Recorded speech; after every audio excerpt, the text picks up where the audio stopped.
Hello అండి, welcome to మావి చిగురు స్టోరీస్. ఈరోజు కథ భల్లూక మాంత్రికుడు. ఈ కథ మొదలుపెట్టే ముందు ఈ ఛానల్ని కొత్తగా చూసేవారు, ఇంతవరకు సబ్స్క్రైబ్ చేయని వారు తప్పకుండా సబ్స్క్రైబ్ చేసి సపోర్ట్ చేయండి. ఈ కథ పూర్తిగా చూసి మీకు ఎలా అనిపించిందో కామెంట్ చేయండి. ఇక కథ మొదలు పెడదాం. విదర్భ రాజ్యాన్ని ఒకానొకప్పుడు మాధవసింహుడు రాజుగా పాలిస్తూ ఉండేవాడు. అతని కుమార్తె కళావతి అతిలోక సుందరి, సౌందర్యవతి. ఆమె సౌందర్యాన్ని గురించి దేశ దేశాల రాజకుమారులు, ప్రజలు గొప్పగా చెప్పుకునేవారు. ఆమెకు యుక్త వయస్సు వచ్చిన తరువాత రాజు ఆమెకు పెళ్లి చేయాలి అని నిశ్చయించుకున్నాడు. ఆమెకు స్వయంవరాన్ని ప్రకటించాడు. వివిధ దేశాల రాజులు మాధవసింహుని ఆహ్వానం మేరకు విదర్భకు ప్రయాణమయ్యారు. విదర్భ రాజ్యాన్ని ఉత్తర దిక్కున గొప్ప అడవులు, పర్వతాలు ఉన్నాయి. అటువైపు వెళ్ళిన వారు ప్రాణాలతో తిరిగి రావటం కష్టమని విదర్భ ప్రజల నమ్మకం. అందుకు కారణం కూడా ఉంది. అక్కడ ఉన్న అడవిలో ఒక కొండ గుహలో భల్లూక మాంత్రికుడు ఉన్నాడు. వాడు తన మాయలను ఉపయోగించి అక్కడకు చేరిన బాటసారులను ఇబ్బంది పెట్టి చివరికి చంపేసేవాడు. వాడు క్రూరుడు. భల్లూక మాంత్రికుడు అప్పుడప్పుడు విదర్భ రాజ్యానికి కూడా వస్తూ ఉండేవాడు. అయితే అలా వచ్చినప్పుడు ప్రజలను ఏమీ చేయకుండా తన పని తాను చూసుకుని వెళ్ళిపోయేవాడు. వాడి ఆకారం కూడా భయంకరంగా ఉండేది.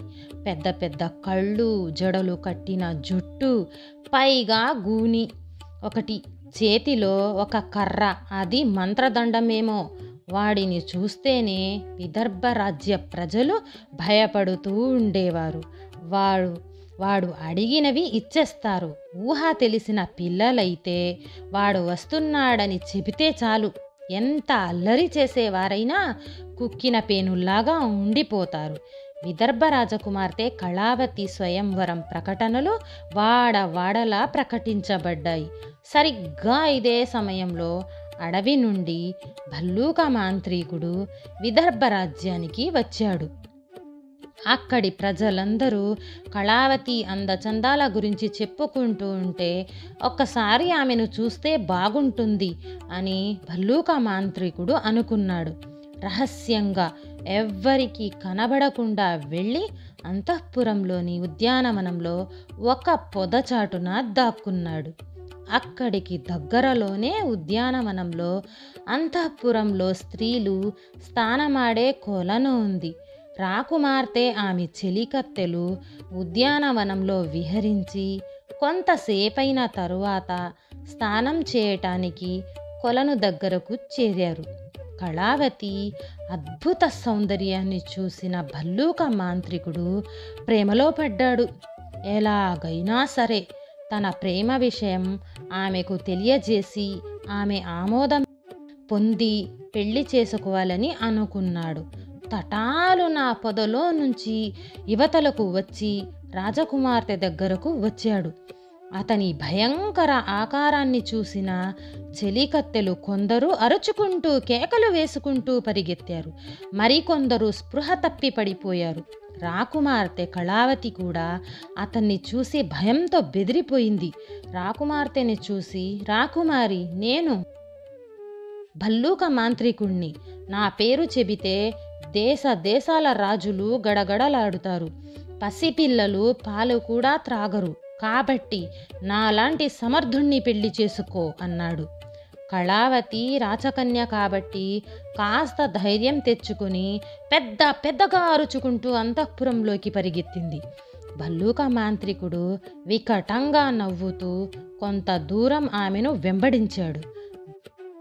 భల్లూక మాంత్రికునికి రాజకుమార్తె రేపు స్వయంవరంలో తనను వరించదని అర్థమైపోయిందిగా. ఆమెను పొందాలి అంటే కేవలం ఆమెను అపహరించుకొని వెళ్ళిపోతేనే అని అర్థమైపోయింది. ఆమెను అపహరించటానికి తన మంత్రశక్తుల్ని ఉపయోగించాలి అని అనుకున్నాడు. ఆ రోజు రాజోద్యానవనంలో జరిగిన సంఘటనలు క్షణాల్లో మహారాజుకు తెలిసిపోయింది.